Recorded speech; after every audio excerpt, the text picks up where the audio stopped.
미카엘과 그의 사자들 교회 102번째 설교를 시작하겠습니다. 요한복음 19장 16절로 22절까지 보겠습니다. 이에 예수를 십자가에 못 박히게 저희에게 넘겨주니라.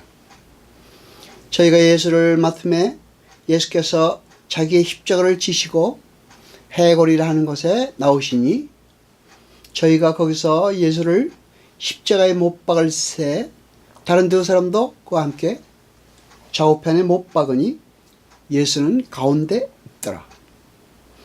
빌라도가 패를 써서 십자가 위에 붙이니 나사렛 예수 유대인의 왕이라고 기록되었더라. 예수의 못 박히신 곳이 성에서 가까운 곳으로 많은 유대인들이 패를 읽는데 히브리와 로마와 헬라말로 기록되었더라. 유대인의 제사장들이 빌라도에게 이르되 유대인의 왕이라 말고 자칭 유대인의 왕이라 쓰라 하니 빌라도가 대답하되 나의 쓸 것을 썼다 하니라. 아멘. 요한복음 19장 16절을 봅니다. 예, 예수를 십자가에 못 박히게 저희에게 넘겨주니라. 빌라도는 하나님의 구속사에서 잠시 도구로 쓰임을 받는 사람일 뿐입니다. 빌라도는 예수님을 십자가로 넘겨준 실제의 주체가 아닙니다. 그 빌라도는 예수를 죽이고 싶어하는 모든 인간의 대표로, 인간의 선악구조를 근거로 하나님의 일을 심판하는 모든 죄인들의 대표로 그 자리에 서 있는 것입니다. 정작 예수님을 십자가로 넘겨주신 분은 하나님이십니다. 본문 16절의 넘겨주니라 라고 번역된 헬러 파라디도미가 똑같이 쓰인 것이 있습니다. 로마서 8장 32절을 보겠습니다. 자기 아들을 아끼지 아니하시고 우리 모든 사람을 위하여 내어주신 이가. 아멘. 여기에 내어주신이라고 번역된 헬라어는 파라디도미입니다. 그러니까 누가 예수님을 십자가에 넘겨주셨습니까? 하나님께서 우리를 위해 예수님을 십자가에 내어주신 것입니다. 모든 역사와 시간과 현실은 전부 하나님의 내어주심의 은혜와 예수님의 십자가로 수렴됩니다. 예수님의 십자가 은혜를 설명하기 위해 천지가 창조되었고 시간이 창조되었으며 모든 피조물들이 각각의 자리에 존재하게 된 것입니다. 십자가를 설명하기 위해 아담이 창조되고 에덴이 창조되었으며 선악과와 생명나무가 에덴에 섰던 것이고 아브라함과 이삭과 야곱 등 언약의 후손들도 예수님의 십자가를 설명하기 위한 예수님의 그림자로 이 땅을 살다 간 사람들입니다. 그렇게 역사의 중심과 핵심은 십자가입니다.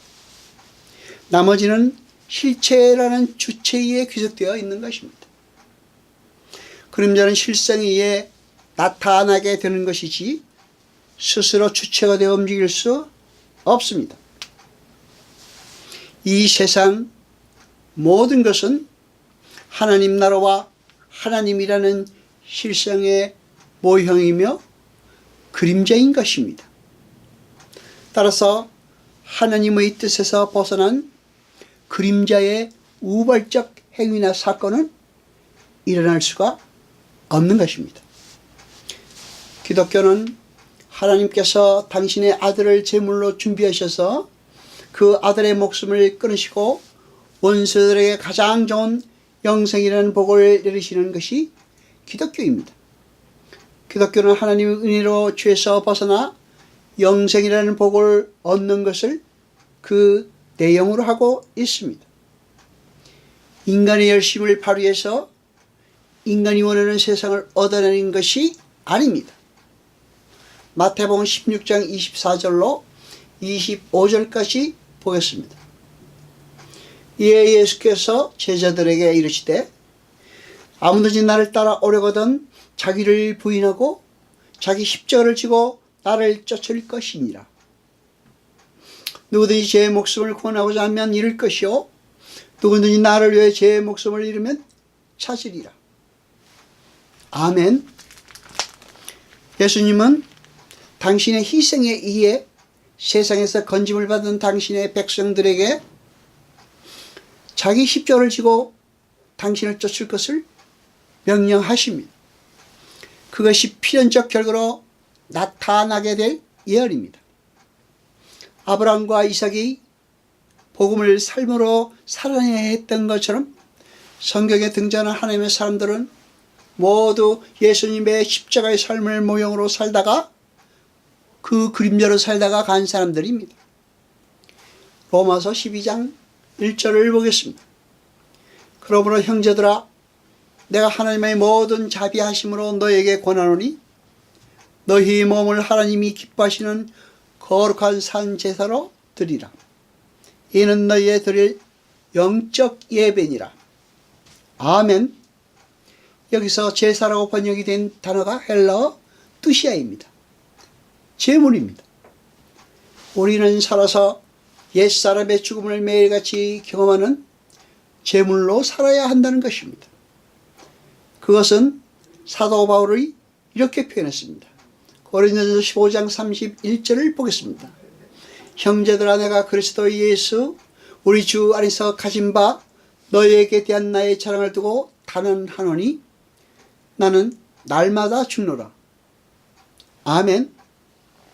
이렇게 제자들 즉 성도들은 하나님에 의해 예수가 세상에 내어준 바 된 것처럼 이 세상에 내어준 자로 살게 되는 것입니다. 그래서 예수님이 나를 따르려거든 십자가를 지고 나를 따르라고 하셨고 매일 죽으라고도 하신 것입니다. 하나님의 백성은 자원해서 혹은 노력해서 되어지는 것이 아닙니다. 하나님의 강권적인 선택에 의해서 선발되는 하나님의 백성은 그의 인생 속에서 그가 원하든 원치 않든 그의 의중과는 아무 상관없이 예수 그리스도의 십자가를 함께 지고 가야 한다는 것입니다. 누가복음 23장 26절을 보겠습니다. 저희가 예수를 끌고 갈 때에 시몬이라는 구레네 사람이 시골로서 오는 것을 잡아 그에게 십자가를 지워 예수를 쫓게 하더라. 아멘. 성도의 신앙생활이 바로 이런 것입니다. 예수께서 먼저 지고 오신 십자가를 성도가 함께 지고 그분이 가신 길을 그대로 쫓아가는 것입니다. 그것이 신앙생활입니다. 죽음의 나무를 메고 모리아 산을 오르던 이삭과 누가 함께 동행했습니까? 아버지입니다. 그러면 여러분이 지금 살고 계신 그 십자가의 삶에 누가 함께 동행하고 계신 것입니까? 아버지입니다. 여러분 여호와 이레를 아십니까? 여호와 이레는 반드시 하나님께 제물로 드려져야 하는 것입니다. 여호와 아버지 하나님 거룩하신 이여 세세토록 영광과 찬송 받으셔서 말씀을 들을 때 깨닫게 하시고 우리로 진리를 알게 하소서. 이 모든 것 감사드리며 우리 주 예수 그리스도 이름으로 기도드리옵나이다. 아멘.